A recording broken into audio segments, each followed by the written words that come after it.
नमस्कार, UP live देख रहे हैं आप, साथ आपके मैं हूं ज्योति आर्या। लखनऊ में मुख्यमंत्री योगी आदित्यनाथ ने सीएम युवा कॉन्क्लेव और एक्सपो 2025 का भव्य उद्घाटन किया। इंदिरा गांधी प्रतिष्ठान में आयोजित इस 2 दिवसीय कार्यक्रम में युवा उद्यमियों के साथ एक मंच तैयार किया गया है, जहां स्टार्टअप्स, फ्रेंचाइजी और बिजनेस ऑन व्हील्स की प्रदर्शनी लगाई गई है।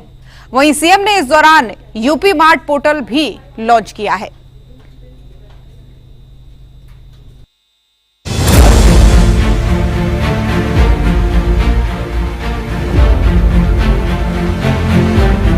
लखनऊ के इंदिरा गांधी प्रतिष्ठान में मुख्यमंत्री योगी आदित्यनाथ ने मुख्यमंत्री युवा उद्यमी विकास अभियान के तहत सीएम युवा कॉन्क्लेव एवं एक्सपो 2025 का उद्घाटन किया। इस 2 दिवसीय आयोजन में युवा उद्यमियों को स्टार्टअप, फ्रेंचाइजी, मशीनरी आपूर्तिकर्ताओं और बैंकों से जोड़ा जा रहा है। सीएम योगी ने इस मौके पर यूपी मार्ट पोर्टल लॉन्च किया, जो एकल खिलाड़ी मंच के रूप में सूक्ष्म उद्यमों को सरकारी योजनाओं जैसे मुख्यमंत्री युवा उद्यमी योजना, ओडीओपी और पीएमईजीपी से जोड़ेगा। ऐसी स्कीम जो ब्याज मुक्त है, यानी ब्याज गवर्नमेंट देगी, जो गारंटी मुक्त है, यानी आपको गारंटी नहीं देनी है, आपके अभिभावक को नहीं देनी है, गारंटी भी राज्य सरकार देगी। और इन सब के साथ साथ जितनी आप पूंजी लेंगे उसका 10% मार्जिन मनी का भी लाभ राज्य सरकार आपको उपलब्ध करवा रही है। और इसी का परिणाम है कि 2751 करोड़ रुपए अब तक हमने प्रदेश के उन 68,000 से अधिक युवाओं को उपलब्ध करवाया है, जो नए उद्यमी के रूप में उत्तर प्रदेश के विकास के इस यात्रा में सहभागी बनना चाहते हैं। लाखों युवा उत्तर प्रदेश के अंदर हैं, जो लोग अलग अलग सेक्टर में, अक्सर होता है हम लोग जानकारी न होने के नाते या तो हम नकल करने का प्रयास करते हैं। हमने देखा कोई व्यक्ति इस काम को कर रहा है तो हम भी वह काम करने लगते हैं, हमें जानकारी कुछ नहीं होती। हमारा युवा जब विश्वविद्यालयों में अध्ययन करता है तो विश्वविद्यालय अपने आप में एक टापू बन गए हैं। उनका देश और दुनिया से संबंध एक प्रकार से टूट सा जाता है। उन्हें न सेंट्रल गवर्नमेंट की न ही स्टेट गवर्नमेंट की किसी स्कीम के बारे में, किसी पॉलिसी के बारे में जानकारी नहीं होती। परिणाम क्या है? जब युवा वहां से निकलता है, एक चौराहे पे खड़ा होकर असमंजस की स्थिति में होता है। कॉन्क्लेव में बिजनेस ऑन व्हील्स पवेलियन विशेष आकर्षण का केंद्र है, जहां मोबाइल और स्केलेबल बिजनेस मॉडल्स जैसे फूड कार्ट्स और सर्विस वैन प्रदर्शित किए गए। ये मॉडल कम निवेश और त्वरित शुरुआत के लिए डिजाइन किए गए हैं, जो ग्रामीण और शहरी युवाओं के लिए रोजगार के अवसर पैदा करेंगे। 2017 के पहले उत्तर प्रदेश के अंदर हमें सबसे पहले इस बात को ध्यान में रखना होगा कि उत्तर प्रदेश इस मामले में बहुत समृद्ध रहा है। पहले से सैकड़ों वर्षों से यहां पे सूक्ष्म लघु उद्यम बड़े पैमाने पे थे। कमोवेश हर एक जनपद में, हर एक कस्बे के आसपास उसका एक बहुत अच्छा क्लस्टर पहले से मौजूद था। लेकिन पिछली सरकार उसके महत्व को नहीं समझ पाई। समझती भी कैसे? समझने के लिए उस प्रकार की सोच चाहिए जिन लोगों की सोच केवल परिवार तक सीमित हो, जिन्होंने सत्ता हथियाने के लिए समाज के विभाजन को ही आधार बनाया हो। वे लोग देश की सबसे बड़ी आबादी के उन लाखों युवाओं के बारे में कैसे सोच सकते थे, जिनका भविष्य इन सभी स्कीम के अंदर छुपा हुआ था और यही कारण था कि वे लोग लगातार प्रदेश के एमएसएमई उद्यम को बंद करवाने के लिए उस प्रकार की साजिश का हिस्सा बन गए थे। मुझे याद है 2017 में जब हमारी सरकार बनी थी तो सरकार बनने के पूर्व उस समय भारतीय जनता पार्टी ने आदरणीय प्रधानमंत्री मोदी जी के मार्गदर्शन में जो अपना लोक कल्याण संकल्प पत्र बना था, उस लोक कल्याण संकल्प पत्र में इस बात का उल्लेख किया था कि सरकार आएगी तो सरकार प्रदेश के परंपरागत उद्यम को प्रोत्साहित करने के लिए एक नई स्कीम को लेकर के आएगी। में जहां हर तीसरे दिन दंगा होता था, सरेराह गुंडागर्दी होती थी, जब व्यक्ति ही सुरक्षित नहीं तो उसकी पूंजी क्या सुरक्षित रहेगी। कोई उद्यमी आता नहीं था, जो था भी वह प्लान करने के लिए मजबूर होता था। यह उत्तर प्रदेश की 2017 के पहले की तस्वीर है। महीनों महीनों कर्फ्यू लगा रहता था। क्या कर्फ्यू के माहौल में कोई उद्यम चलाएगा, व्यवसाय करेगा, काम के लिए बाहर निकलेगा? यह उस समय की स्थिति थी। और जब हमने ओडीओपी लॉन्च की, सबसे पहले इसकी तारीफ की थी, इसकी सराहना की थी प्रधानमंत्री मोदी जी ने कि यही हमने लोक कल्याण संकल्प पत्र में कहा था कि परंपरागत उद्यम को प्रोत्साहित करेंगे। याद रखना, परंपरागत उद्यम का मतलब देश के अंदर और खास तौर पर उत्तर प्रदेश जैसे राज्य में कृषि के बाद सर्वाधिक रोजगार देने वाला कोई क्षेत्र है तो वह है एमएसएमई का क्षेत्र। उत्तर प्रदेश में 3 करोड़ के आसपास किसान हैं। इससे पहले सीएम योगी ने गोरखपुर में जनता दर्शन का आयोजन किया। इस दौरान सीएम योगी ने लोगों की समस्याओं को सुना। लोगों की समस्या का समाधान के लिए सीएम ने अधिकारियों को सख्त निर्देश दिए। इस दौरान योगी आदित्यनाथ ने कहा कि प्रदेश में किसी भी तरह का अपराध बर्दाश्त नहीं किया जाएगा। लखनऊ में सीएम युवा कॉन्क्लेव एवं एक्सपो 2025 ने यूपी के युवाओं में उद्यमिता की नई लहर पैदा की है। यूपी मार्ट पोर्टल और 10 लाख युवाओं को ऋण की योजना आत्मनिर्भर भारत का सपना साकार कर रही है। ब्यूरो रिपोर्ट, सूर्य समाचार।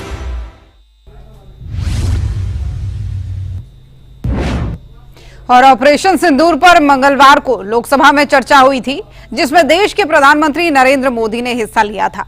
इस दौरान पीएम मोदी 1 घंटे 40 मिनट तक सदन में बोले और देश को बताया कि सीजफायर की सच्चाई क्या है। इस चर्चा में नेता विपक्ष राहुल गांधी ने भी हिस्सा लिया था और करीब 34 मिनट के संबोधन में उन्होंने सरकार को घेरने की पूरी कोशिश की थी। लेकिन अभी भी सीजफायर पर विपक्ष के नेता फायर दिखते हैं। ये रिपोर्ट देखिए। भारत ने सिद्ध कर दिया कि न्यूक्लियर ब्लैकमेलिंग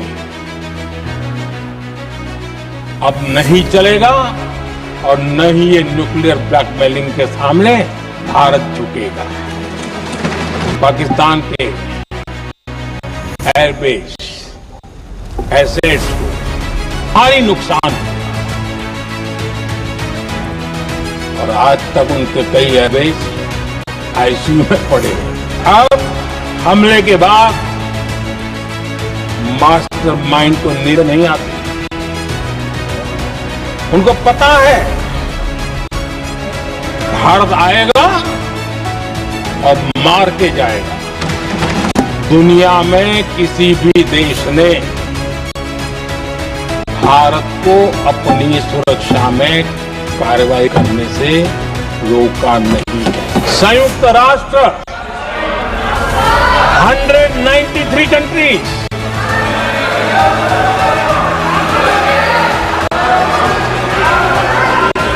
सिर्फ 3 देश 193 कंट्री में सिर्फ 3 देश ऑपरेशन सिंदूर के दौरान पाकिस्तान के समर्थन में बयान दिया। 23 कंट्री पाकिस्तान ने फोन करके डीजीएमओ के सामने फोन करके गुहार लगाई बस करो, बहुत मारा, अब ज्यादा मार झेलने की ताकत नहीं है। देश की राजनीति इन दिनों सेना के शौर्य ऑपरेशन सिंदूर और सीज फायर पर अटक गई है। विपक्षी सांसदों का आरोप है कि सरकार ने ट्रंप के सामने खुद को सरेंडर कर दिया है, तो सत्ता पक्ष की दलील है कि भारत को दुनिया की कोई ताकत नहीं झुका सकती है। मंगलवार को लोकसभा में इस मुद्दे पर जोरदार बहस देखने को मिली। विपक्ष की ओर से नेता प्रतिपक्ष राहुल गांधी ने मोर्चा संभाला और करीब 34 मिनट तक सरकार को घेरने की भरपूर कोशिश की, जिसके जवाब में देश प्रधानमंत्री नरेंद्र मोदी ने 1 घंटे 40 मिनट तक सदन को संबोधित किया और हर एक मुद्दे पर विपक्ष को करारा जवाब दिया। इस दौरान पीएम मोदी ने स्पष्ट किया कि भारत की ओर से सीज फायर पाकिस्तान के डीजीएमओ की गुहार पर की गई थी। Donald Trump has said 5 times, has said, sorry, 29 times. 29 times he said, 29 बार उन्होंने बोला कि भैया मैंने सीज फायर करवाया। अच्छा, अगर वो झूठ बोल रहे हैं तो अपने भाषण में यहां प्रधानमंत्री कह दें कि वो बोल रहे हैं। यहां पे अगर दम है तो यहां पे प्रधानमंत्री बोल दे कि ट्रंप झूठ बोल रहे हैं। If he has the courage, if he has the courage, if he has the courage of Indira Gandhi, let him say here, let him say here that Donald Trump, you're a liar. That you did not make a ceasefire and that we did not lose any planes. Let him say it here. If he has the courage. जब इतना कड़ा प्रहार हुआ, पाकिस्तान ने कभी सोचा तक नहीं था, तब जाकर के पाकिस्तान ने फोन करके डीजीएमओ के सामने फोन करके गुहार लगाई, बस करो, बहुत मारा, अब ज्यादा मार झेलने की ताकत नहीं है, प्लीज हमला रोक दो। ये पाकिस्तान के डीजीएमओ का फोन था और भारत ने तो पहले दिन ही कह दिया था, 7 तारीख सुबह की प्रेस देख लीजिए कि हमने हमारा लक्ष्य पूरा कर दिया है, अगर आप कुछ करोगे तो महंगा पड़ेगा। और आप फिर ऐसे कैसे चलता है? प्लीज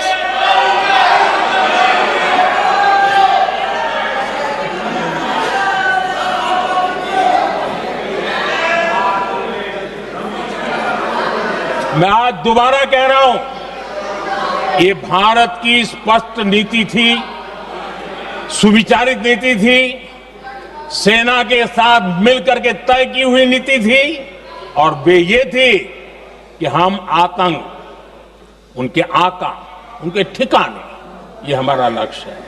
और हमने कहा, पहले दिन प्रेस कॉन्फ्रेंस में कहा है कि हमारा एक्शन नॉन एक्सीलरेटरी है, ये हमने कह करके किया है और इसके लिए साथियों हमने हमला रोका। अध्यक्ष जी, दुनिया के किसी भी नेता ने भारत के ऑपरेशन रोकने के लिए नहीं कहा। सीज फायर के मुद्दे पर विपक्ष की अपनी राजनीति हो सकती है, लेकिन पीएम मोदी से लेकर देश के विदेश मंत्री और रक्षा मंत्री राजनाथ सिंह तक सभी ने विपक्ष की मांग पर संसद में खड़े होकर सीज फायर की असलियत से देश को वाकिफ करा दिया है। और इस दौरान आतंकवाद के मुद्दे पर खुली चेतावनी भी दी गई है कि ऑपरेशन सिंदूर अभी जारी है। ब्यूरो रिपोर्ट, सूर्य समाचार। और उधर मथुरा के श्री कृष्ण जन्मभूमि परिसर में मंगलवार को उस समय हड़कंप मच गया जब अचानक से जन्मभूमि के एंट्री गेट बंद कर दिए गए और वायरलेस पर सूचना फ्लैश हुई कि 4 से 5 आतंकी परिसर में घुस गए हैं। सुरक्षा बलों ने तुरंत मोर्चा संभाला और लखनऊ से आई कमांडो टीमों ने ऑपरेशन शुरू किया। कई घंटों तक चली इस कार्रवाई को के बाद से मॉक ड्रिल इसे बताया गया, जिससे लोगों ने राहत की सांस ली। ये रिपोर्ट देखिए।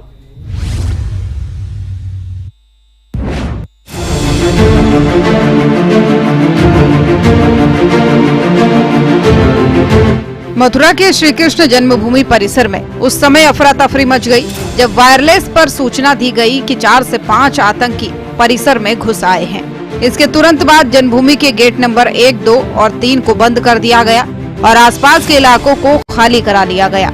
स्थानीय पुलिस, अर्धसैनिक बलों और लखनऊ से आई विशेष कमांडो टीमें तुरंत सक्रिय हो गई। कमांडो ने परिसर के आसपास घेराबंदी कर कथित आतंकियों को पकड़ने का ऑपरेशन शुरू किया। कई घंटों तक चले इस ऑपरेशन के बाद पता चला कि ये एक मॉक ड्रिल थी, जिसका मकसद आतंकी हमले जैसी आपात स्थिति में सुरक्षा बलों की तैयारियों को परखना था। मॉक ड्रिल के दौरान जन्मभूमि के आसपास भारी सुरक्षा बल तैनात किए गए। कमांडो ने परिसर के गेट नंबर 1 और 2 के पास सघन तलाशी अभियान चलाया और मंदिर परिसर को पूरी तरह सील कर दिया गया। इस दौरान लोगों में डर का माहौल रहा, क्योंकि शुरुआत में ये स्पष्ट नहीं था कि ये सिर्फ एक अभ्यास है। आसपास के बाजार, विश्राम घाट, रोड और भीड़ यहाँ जमा हो गई। अधिकारियों ने बताया कि ये मॉक ड्रिल श्री कृष्ण जन्मभूमि की संवेदनशीलता को देखते हुए आयोजित की गई है, ताकि सुरक्षा बल आतंकी हमले या अन्य आपात स्थिति में कार्रवाई कर सके। मॉक ड्रिल कई घंटों तक चली। इस दौरान सुरक्षा बलों ने आतंकी घुसपैठ, बंधक स्थिति और त्वरित जवाबी कार्रवाई जैसे दृश्यों का अभ्यास किया। प्रशासन ने बताया कि इस तरह के अभ्यास मंदिर परिसर में तैनात पुलिस कर्मियों और अधिकारियों को संभावित खतरों से निपटने के लिए प्रशिक्षित करते हैं। मथुरा के श्री कृष्ण जन्मभूमि परिसर में मॉक ड्रिल ने सुरक्षा बलों की तैयारियों को परखा। अभ्यास संवेदनशील धार्मिक स्थल की सुरक्षा के तहत किया गया है। ब्यूरो रिपोर्ट, सूर्या समाचार।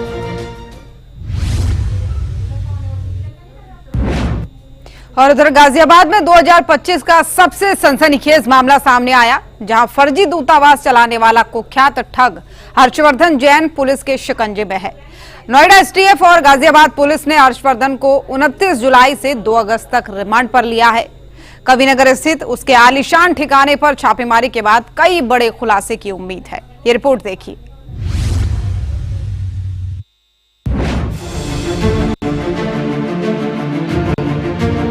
गाजियाबाद के कविनगर में हर्षवर्धन जैन ने फर्जी दूतावास चलाकर न केवल देश बल्कि अंतर्राष्ट्रीय स्तर पर भी ठगी का जाल बिछाया था। 22 जुलाई 2025 को नोएडा एसटीएफ ने कविनगर की पॉश कॉलोनी में कोठी पर छापा मारकर हर्षवर्धन को गिरफ्तार किया। वो नटवरलाल खुद को वेस्ट आर्टिका, सोबोर्ग, पोविलिया और लोडोनिया जैसे काल्पनिक माइक्रोनेशन का राजदूत बताकर लोगों को विदेश में नौकरी और कारोबार दिलाने के नाम पर ठगता था। 29 जुलाई से 2 अगस्त तक की रिमांड के दौरान पुलिस और एसटीएफ उसके ठिकाने पर दोबारा पहुंची, जहां से और बड़ी बरामदगी की संभावना जताई जा रही है। आरोपी हर्षवर्धन खुद को काल्पनिक या माइक्रोनेशन के राजदूत बताकर कई साल से फर्जी दूतावास चला रहा था। आरोपी ने कविनगर गाजियाबाद में एक कोठी किराए पर ले रखी थी। वेस्ट आर्टिका एम्बेसी के नाम से ये फेक दूतावास खोल रखा था। पीएम, राष्ट्रपति और अन्य वीआईपी हस्तियों के साथ मॉफ की हुई तस्वीरों का इस्तेमाल करता था। सोशल मीडिया और वेबसाइट पर इन्हीं फर्जी फोटोज के जरिए लोगों को बातों में फंसाता था। रिमांड के दौरान पुलिस और एसटीएफ हर्षवर्धन से कई अहम बिंदु पर पूछताछ कर रही है, जिसमें विदेशों में बनाई गई 25 शेल कंपनियां, 20 से अधिक बैंक खातों में लेन देन और हवाला रैकेट शामिल है।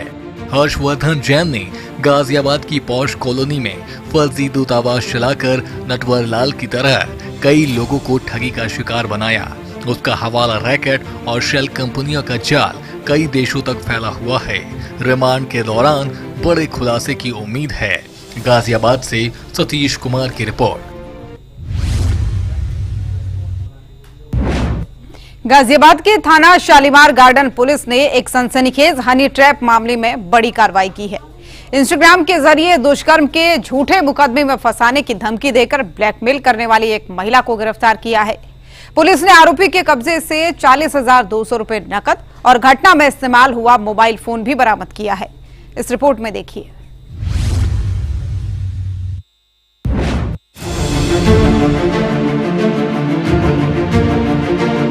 गाजियाबाद के थाना शालीमार गार्डन पुलिस ने एक हनी ट्रैप गिरोह का पर्दाफाश करते हुए एक महिला को गिरफ्तार किया। दिल्ली के निजामुद्दीन की रहने वाली महिला ने इंस्टाग्राम के जरिए युवकों को अपने जाल में फंसाया और दुष्कर्म के झूठे मुकदमे में फंसाने की धमकी देकर लाखों रुपए की उगाही की। शिकायतकर्ता ने पुलिस को बताया कि महिला ने उसके भाई को इंस्टाग्राम पर दोस्ती कर फंसाया और फिर होटल में बुलाकर अश्लील वीडियो बनाकर ब्लैकमेल किया। फिर 10 लाख रुपए की मांग की थी, जिसमें से अब तक 3.5 लाख रुपए वसूल लिए थे। पुलिस ने छापेमारी कर आरोपी महिला को गिरफ्तार किया। गाजियाबाद के शालीमार गार्डन पुलिस ने एक ऐसे महिला को गिरफ्तार किया है जो हनी ट्रैप में लोगों को फंसाकर उनसे मोटी रकम भी ऐंठा करती थी। वहीं पुलिस को शिकायत मिलने के बाद पुलिस ने कार्रवाई करते हुए महिला को गिरफ्तार किया और उससे अश्लील वीडियो और 40,000 रुपए भी बरामद किए हैं। अब इस वीडियो पर जांच की जा रही है कि उस महिला द्वारा किन किन लोगों से पैसे ऐंठे गए थे और किन किन लोगों को इसमें फंसाया गया था। पुलिस जांच में खुलासा हुआ कि आरोपी महिला उजमा पहले अमीर और युवा लड़कों की रेकी करती थी। इसके बाद इंस्टाग्राम पर फर्जी प्रोफाइल बनाकर उनसे दोस्ती करती, फिर व्हाट्सएप पर बातचीत कर होटल में बुलाती थी और अश्लील वीडियो बनाकर दुष्कर्म के झूठे मुकदमे की धमकी देती और लाखों रुपए ऐंठती थी। उजमा ने आकिब के मामले में पहले उनके चाचा को मैसेज किया, लेकिन जवाब न मिलने पर उसने आकिब को निशाना बनाया। पुलिस ने उजमा की इंस्टाग्राम चैट खंगाली, जिसमें कई अन्य युवकों से बातचीत के सबूत मिले। गाजियाबाद में उजमा मलिक की गिरफ्तारी ने हनी ट्रैप के खतरनाक खेल को बेनकाब किया है। सोशल मीडिया के दुरुपयोग से युवाओं को फंसाने वाले इस गिरोह पर पुलिस की कार्रवाई एक चेतावनी है, लेकिन सवाल ये है कि क्या ऐसे अपराधों को पूरी तरह रोका जा सकेगा। गाजियाबाद से सतीश कुमार की रिपोर्ट, सूर्य समाचार। तो यूपी लाइव में फिलहाल के लिए मेरे साथ बस इतना ही। देश और दुनिया की बाकी खबरों के लिए आप देखते रहिए सूर्या समाचार। नमस्कार।